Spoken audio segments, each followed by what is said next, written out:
Our job is to take Indian film industry to international level. ఒకప్పుడు Hindi cinema అంటే ఎలా ఉండేది?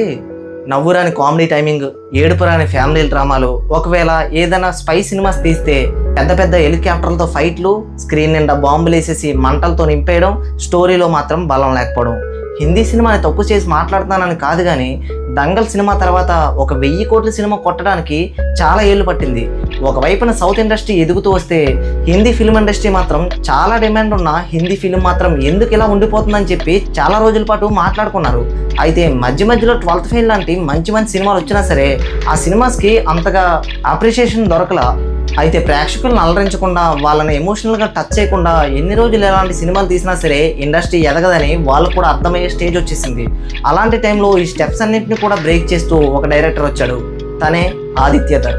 రీసెంట్గా దురంధర్ సినిమా రిలీజ్ అయిన తర్వాత దేశం మొత్తం మారుమోగిపోతుంది. చాలామంది ఈ సినిమా గురించి మాట్లాడుకుంటున్నారు. ఎక్కడే కాదు, పాకిస్తాన్లో కూడా ఈ సినిమా ఇంపాక్ట్ చూపించిందంటే తను తీసిన విజువల్స్ ప్రేక్షకులు దానికి కనెక్ట్ అవ్వడం ఎంతగా ఉందో మీ ఊహకే వదిలేస్తున్నాను. ఇంకా సింపుల్గా చెప్పాలంటే రీసెంట్గా ఈ సినిమాలో అజిత్ దోవల్గా నటించిన మాధవన్ గారు ఒక విషయం చెప్పారు. యుఏఈలో ఈ సినిమాని బ్యాన్ చేశారు. అయితే యుఏఈ నుంచి ఇండియాకు వచ్చి మరి బిజినెస్ ట్రిప్పుల మీద ఈ సినిమాని చూడడానికని చాలామంది వస్తున్నారని ఆయన ఒక ఇంటర్వ్యూలో చెప్పాడు.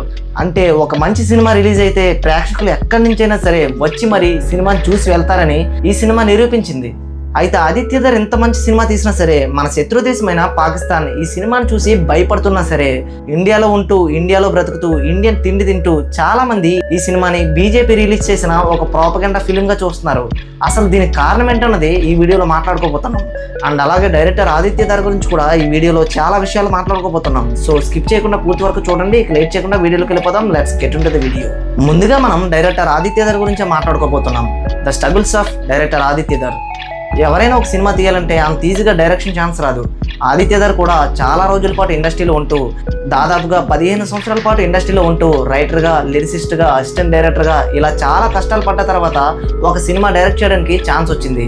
అయితే చాలాసార్లు డైరెక్టర్గా ఛాన్స్ వచ్చినా సరే కొన్నిసార్లు అవి ఫెయిల్ అయిపోవడం, ఇంకొన్నిసార్లు సడన్గా హ్యాండ్ ఇవ్వడం, ఇంకొన్నిసార్లు ప్రొడ్యూసర్లే మధ్యలో ఆగిపోవడం, ఇలా చాలా విషయాలు జరిగాయి. मतलब शूटिंग पे पहुंचने वाले हैं, 15 दिन में हमारी शूट स्टार्ट होने वाली है और फिल्म बंद होगी. అయితే డైరెక్టర్ ఆదిత్య ధర్ గారి లైఫ్లో జరిగిన ఒక ఇంపార్టెంట్ విషయం ఉంది. అదేంటంటే హిందీలో కరణ్ జోహర్ గారు ప్రొడ్యూసర్గా, ఆదిత్య ధర్ డైరెక్టర్గా ఒక సినిమాని ముందుకు నడిపించారు. అయితే అదే టైంలో యూరి అటాక్స్, సర్జికల్ స్ట్రైక్స్ జరగడం వల్ల ఆ సినిమా మధ్యలోనే ఆగిపోయింది. 2016 को उरी अटैक हुआ. श्रीनगर से 100 किलोमीटर दूर जम्मू कश्मीर के उरी में आत्मघाती हमला हुआ है. On the early hours of 18 September 2016, a group of heavily armed terrorists targeted the rare administrative base of a unit in Uri. ఆ సినిమా మధ్యలో ఆగిపోవడానికి గల కారణం ఏంటంటే ఈ స్ట్రైక్స్ అయిపోయిన తర్వాత పాకిస్తానీ యాక్టర్స్ ఎవరు కూడా ఇండియన్ ఫిల్మ్లో నటించకూడదని చెప్పి గవర్నమెంట్ శాంక్షన్స్ పెట్టింది. అయితే అన్ఫార్చునేట్లీ డైరెక్టర్ ఆదిత్య ధర్ గారి సినిమాలో ఒక పాకిస్తానీ యాక్టర్ హీరోగా నటిస్తున్నాడు. సగం సినిమా డైరెక్ట్ చేసి ఇంకా రిలీజ్ అవ్వడానికి ఇంకొంచెం పార్ట్ తీస్తే చాలు అనుకునే టైంకి సడన్గా ఇలా జరిగింది. ఇక ఈ సినిమాని ఇంకా ముందుకు నడిపించలేమని సగంలోనే ఆపేశారు. అయితే ఒక 15 సంవత్సరాల పాటు ఒక మంచి పోర్ట్ఫోలియోని బిల్డ్ చేసుకుని ఇండస్ట్రీలో ఎదుగుదామని డైరెక్టర్గా ఛాన్స్ వచ్చినప్పుడు సగం సినిమా కూడా తీసేసిన ఒక డెబ్యూ డైరెక్టర్కి ఇలా జరిగితే ఎవరైనా సరే తమ మైండ్ అప్సెట్ అయిపోయి ఈజీగా క్విట్ అయిపోతారు. కానీ ఆదిత్య ధర్ గారు మాత్రం ఎక్కడ కోల్పోయామో అక్కడి నుంచే మళ్ళీ మొదలు పెట్టాలని చెప్పి ఈ సినిమా దేనివల్ల ఆగిపోయింది? యూరి సర్జికల్ స్ట్రైక్స్ వల్ల ఆగిపోయింది. సో దాని మీదే సినిమా తీద్దామని బయలుదేరారు. Search was literally like investigative journalism because classified information आप कैसे वो information बाहर निकालेंगे. So journalist से मिला मैं दिल्ली में, retired army officers से मिला, defense analyst से, और ये सब मैं खुद कर रहा था. దాదాపుగా 7 months పాటు చాలా కష్టపడి యూరి సర్జికల్ స్ట్రైక్స్ ఎలా జరిగాయి ఇవన్నీ కూడా మంచి స్క్రిప్ట్ రాసుకుని చాలా బాగా తీయాలని చెప్పి చాలా జాగ్రత్తగా వికీ కౌశల్ని హీరోగా పెట్టి ఒక సినిమా రిలీజ్ చేశాడు. ఆ సినిమా హిందీ ఇండస్ట్రీలో మంచి సక్సెస్ కొట్టింది. ఆ టైంలోనే నేషనల్ అవార్డు కూడా వచ్చింది. ఆ తర్వాత దురంధర్ కూడా రిలీజ్ చేశారు. ఈ 2 సినిమాలు ఇండియన్ ఫిల్మ్ ఇండస్ట్రీని ఏ విధంగా షేక్ చేశాయన్నది నేను కొత్తగా చెప్పాల్సిన అవసరంలా. ఆదిత్య ధర్ గారు ఇంత మంచి సినిమాలు డెలివర్ చేయడానికి గల కారణం ఏంటంటే స్క్రిప్ట్ అండ్ డీటెయిలింగ్. किसी भी फिल्म में स्क्रिप्ट से ज़्यादा इम्पोर्टेंट कुछ नहीं है. నార్మల్గా అయితే ఏ డైరెక్టర్ అయినా సరే స్క్రిప్ట్ని ఒకేగా తీసుకున్నా సరే ఒక మంచి సీన్స్ యాడ్ చేసి ఆటోమేటిక్గా ఫిల్మ్ని డైరెక్ట్ చేద్దాం అనుకుంటారు. కానీ ఆదిత్య ధర్ గారు అలా కాదు. చాలా రోజుల పాటు స్క్రిప్ట్ మీద కూర్చుంటారంట. స్క్రిప్ట్ మీద ఎక్కువ రోజులు కూర్చుంటే ఆటోమేటిక్గా స్క్రీన్ ప్లే ఈజీగా డిజైన్ అవుతుందని తన ఒక నమ్మకం. అదేవిధంగా యూరి సినిమా తీసినప్పుడు దాదాపుగా 7-8 months స్క్రిప్ట్ మీద వర్క్ చేసి కేవలం 12 డేస్లోనే స్క్రీన్ ప్లే డిజైన్ చేశారు. ఈ విషయాలన్నీ వింటుంటే మన తెలుగు ఇండస్ట్రీలో ఉన్న చాలా మంది డైరెక్టర్స్ నాకు గుర్తొస్తున్నారు. సుకుమార్ గారు కానీ రాజమౌళి గారు కానీ ఎక్కువగా స్క్రిప్ట్ మీద వర్క్ చేస్తారు. చాలా వర్క్ స్క్రిప్ట్ మీద అయిన తర్వాత ఈజీగా స్క్రీన్ ప్లే డిజైన్ చేస్తారు. సేమ్ అదే విధంగా ఆదిత్య ధర్ గారు కూడా చేసుకొచ్చారు. ఇక నెక్స్ట్ డీటెయిలింగ్ అండ్ పర్ఫెక్షన్. నార్మల్గా అయితే ఏ డైరెక్టర్ అయినా ఒక సీన్ తీస్తే ఆ సీన్ బాగా పండిందా లేదా అని చూస్తారు. కానీ ఆదిత్య ధర్ గారు మాత్రం డీటెయిల్గా వచ్చిందా లేదా అని చెప్పి గమనిస్తారంట. దీనికి కారణం ఏంటన్నది మనం తర్వాత మాట్లాడుకుందాం, కానీ కొన్ని ఎగ్జాంపుల్గా మాట్లాడుకుందాం. యూరిమివ్లో ప్రొఫెషనల్గా ఉపయోగించే గన్ షూటర్ సౌండ్స్కి అపోజిషన్లో ఉపయోగించే కొంతమంది గన్ షూటర్ సౌండ్స్కి చాలా డిఫరెన్స్ చూపించామని మ్యూజిక్ డైరెక్టర్ బిశ్వదీప్ గారు ఇంటర్వ్యూలో చెప్పుకుంటూ వచ్చారు. దీని వెనకాల పెద్ద స్టోరీ ఉంది. అదేంటంటే ఆదిత్య ధర్ గారికి డిస్లెక్సియా అని చెప్పి ఒక వ్యాధి ఉంది. ఈ వ్యాధి ఉన్నవారు కేవలం రోజుకి 2 పేజీలు మాత్రమే చదవగలరంట. కానీ వాళ్ళు మాత్రం ప్రతి సీన్ని ప్రతి విషయాన్ని కూడా డీటెయిల్స్ రూపంలో గుర్తుపెట్టుకుంటారంట. ఇలా డీటెయిల్స్ గుర్తుపెట్టుకోవడం అనేది గాడ్ నాకు ఇచ్చిన ఒక పెద్ద గిఫ్ట్గా నేను భావిస్తానని చెప్పి ఆదిత్య ధర్ గారు చెప్పుకొచ్చారు. ఇక పెర్ఫెక్షన్ మనం గమనిస్తే దురంధర్ కానీ దురంధర్ 2లో కానీ ల్యారీ సీన్స్ ఉంటాయి కదా, ఆ సీన్స్ ఎక్కడో తీసినట్లేదు, యాక్టర్స్ అందరూ వెళ్ళి పాకిస్తాన్లో తీసేసారేమో అని డౌట్ వస్తుంది. అంత పెర్ఫెక్ట్గా ఉంటాయి ల్యారీ సీన్స్ కానీ అక్కడ ఉండే యాక్టర్స్ కానీ ఎగ్జాక్ట్గా సూట్ అవుతారు. మనం గమనిస్తే జమీల్ జమాలి క్యారెక్టర్ కానీ, అజిత్ దోవల్ గారి క్యారెక్టర్ కానీ, ఎస్పీ అస్లాం క్యారెక్టర్ కానీ, రెహమాన్ డెక్వై క్యారెక్టర్ కానీ ఒకవేళ రియల్ ఇన్సిడెంట్ చూసిన వాళ్ళు సినిమా చూస్తే నిజంగా అలాగే ఉన్నాడే అనే డౌట్ వస్తుంది. అంత పెర్ఫెక్ట్గా ఉంటాయి.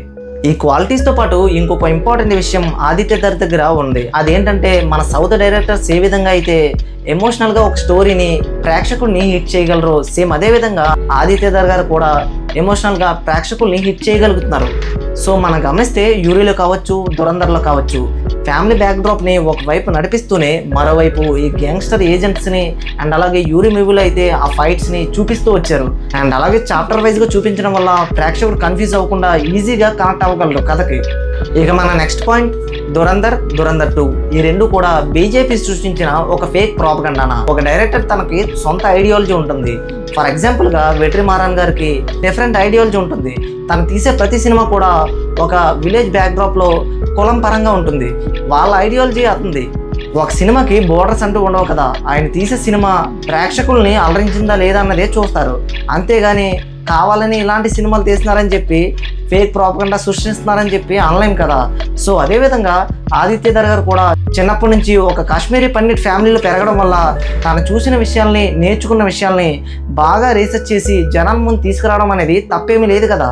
बीइंग अ कश्मीरी मैंने टेररिज्म के बारे में बचपन से सुना है एंड मैंने ये भी सुना है कि कई बार आर्मी वाले कहते थे कि यार हमारे को मौका नहीं मिलता है, वरना हमारे में भी कैपेबिलिटी है जवाब वापस देने की और करारा जवाब देने की. కాకపోతే ఆదిత్య ధర్ గారి ఐడియాలజీ ప్రో బీజేపీగా ఉంటుంది. అసలు ఇది ఫేక్ ప్రాపగండా అని ఈ మ్యాటర్ ఎలా బయటకు వచ్చిందో తెలుసా? నేను గమనించింది ఏంటంటే ఒకప్పుడు నోట్స్ డిమానిటైజేషన్ అయ్యాయి. ఆ టైంలో కావాలని కొంతమంది యూట్యూబర్స్ ఇది పెద్దగా వర్క్ అయ్యే విధానం కాదు అని గవర్నమెంట్ మీద మండిపడ్డారు. ఆ వీడియోలన్నీ ఇప్పటికీ యూట్యూబ్లోనే ఉన్నాయి.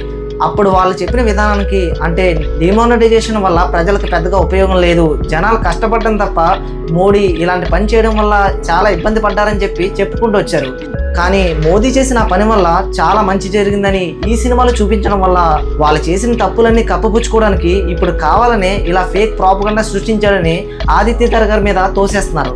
సో నా ఉద్దేశం ఏంటంటే ఒక మంచి సస్పెన్స్ థ్రిల్లర్ మీకు ఇష్టమా అంటే దురంధర్ సినిమా చూడండి. 4 గంటలు అని మీరు ఇబ్బంది పడకండి. అక్కడికి వెళ్ళిన తర్వాత మీరు ఖచ్చితంగా ఎంటర్టైన్ అవుతారు, నాది బాధ్యత. సో ఇదిగా ఇవాళ వీడియో. హోప్ఫుల్లీ మీ అందరికీ నచ్చిందని అనుకుంటున్నాను. ఈ 2 విషయాల మీద మీకు క్లారిటీ వచ్చిందని అనుకుంటున్నాను. మరొక మంచి వీడియోతో మీ ముందుకు వస్తాను. అప్పుడు stay tune. By by. Have a good day.